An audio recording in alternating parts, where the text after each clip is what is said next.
Assalamualaikum warahmatullahi wabarakatuh. Saya Deva Septiana Darmawan dengan nomor NIM 200401067 dari Farmasi C 2020 akan sedikit memaparkan tentang titrasi permanganometri dan serimetri. Yang pertama, titrasi permanganometri. Apa itu permanganometri? Permanganometri merupakan metode titrasi yang berdasar pada prinsip reaksi reduksi oksidasi atau yang biasa disebut dengan redox, dengan menggunakan larutan baku kalium permanganat atau KMnO4 yang merupakan oksidator yang kuat. Nah, kalium permanganat ini telah digunakan sebagai pengoksidasi secara meluas selama lebih dari 100 tahun karena reagensnya ini mudah diperoleh, harganya tergolong cukup murah. Seperti yang telah dijelaskan sebelumnya, prinsip titrasi permanganometri ini berdasar pada prinsip reaksi reduksi oksidasi atau yang biasa disebut dengan redox dengan menggunakan larutan baku kalium permanganat atau KMnO4 pada suasana asam. Nah, dalam reaksi ini, ion MnO4- akan berubah menjadi ion Mn2+. Penyalin yang digunakan yaitu contohnya asam oksalat, natrium oksalat, dan juga Fe2+ atau besi. Nah, untuk titran yang digunakan yaitu KMnO4 atau kalium permanganat.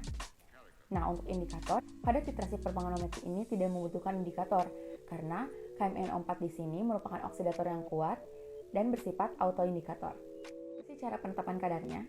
Di sini saya akan memberikan contoh cara penetapan kadar dari besi 2 atau Fe2+. Nah, yang pertama, pipet sebanyak 10 ml larutan Fe2+, lalu masukkan ke dalam Erlenmeyer, kemudian dengan 5 ml H2SO4, lalu dilanjutkan dengan titrasi dengan menggunakan KMnO4 sampai terjadi perubahan warna dari tidak berwarna ataupun bening sampai menjadi merah muda. Setelah itu, titrasi dilakukan secara triplo, kemudian hitung kadar besi yang didapat. Ini saya akan memberikan contoh perhitungan kadar. Diketahui volume KMnO4 yang telah distandarisasi yaitu 0,33 N dengan volume rata-rata sampel 10 ml dan volume rata-rata KMnO4 yaitu 3,63 ml. Rumus yang digunakan yaitu V1 dikali N1 sama dengan V2 dikali N2. Nah, untuk perhitungannya yaitu 3,63 dikali 0,33 sama dengan 10 dikali N2. N2 sama dengan 1,1979 dibagi 10, hasilnya yaitu 0,11979 N. Kedua, titrasi serimetri. Apa itu serimetri? Serimetri merupakan metode titrasi yang digunakan untuk penetapan kadar reduktor yang menggunakan larutan baku cerium 4 sulfat atau CaSO4-2. Titrasi ini dilakukan dalam keadaan asam karena jika dilakukan dalam keadaan netral, maka akan terbentuk endapan dari cerium 4 hidroksid atau garam lainnya. Nah, cerium 4 sulfat ini termasuk oksidator yang kuat dan sangat stabil dalam penyimpanan yang lama dan tidak ada perubahan konsentrasi. Untuk prinsip titrasi serimetri ini menggunakan prinsip yang sama dengan titrasi permanganometri, yaitu prinsip reaksi reduksi oksidasi atau yang biasa disebut dengan redox dengan menggunakan larutan baku cerium 4 sulfat atau CaSO4-2 dalam suasana asam. Nah, untuk analit yang biasa digunakan yaitu seperti garam-garam ferol, contohnya besi 2 fumarat, besi 2 glukonat, dan besi 2 sulfat, hidroquinon, vitamin C, E, dan K. Nah, untuk titran yang digunakan yaitu cerium sulfat atau CaSO4-2. Indikator yang digunakan pada titrasi serimetri ini menggunakan indikator eksternal seperti feroin, asam N, fenilantranilat, dan difenilamin, dan lain-lain. Bagaimana sih cara penetapan kadarnya? Di sini saya akan berikan contoh penetapan kadar pada besi 2 atau Fe2+.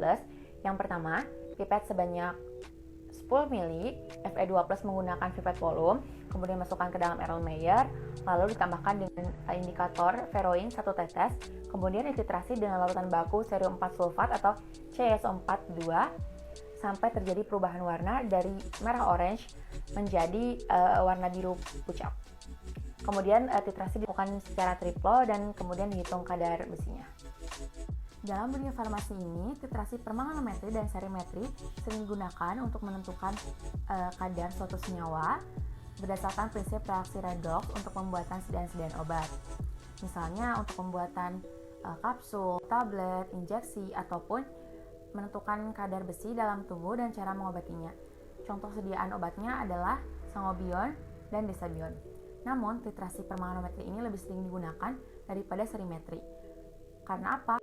Karena serimetri ini bahannya tergolong cukup mahal. Nah, untuk perbedaan titrasi permanganometri dan titrasi serimetri ini yaitu yang pertama, titrasi permanganometri ini tidak membutuhkan indikator, sedangkan serimetri membutuhkan indikator, yaitu menggunakan indikator eksternal. Yang kedua, pada titrasi permanganometri ini, KMNO4-nya tidak stabil dalam penyimpanan yang lama, sedangkan pada serimetri, CSO4-2-nya ini sangat stabil dalam penyimpanan lama tanpa adanya perubahan konsentrasi. Ketiga, pada titrasi permanganometri ini, si KMNO4-nya ini bahannya tergolong mudah dijangkau dan juga harganya cukup murah, sedangkan pada serimetri bahannya itu CSO4-2-nya itu tergolong cukup mahal dan pada alatnya pun agak sedikit ringkih.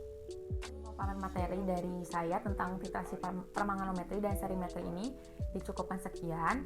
Mohon maaf bila banyak kekurangan. Wabillahi taufiq wal hidayah. Wassalamualaikum warahmatullahi wabarakatuh.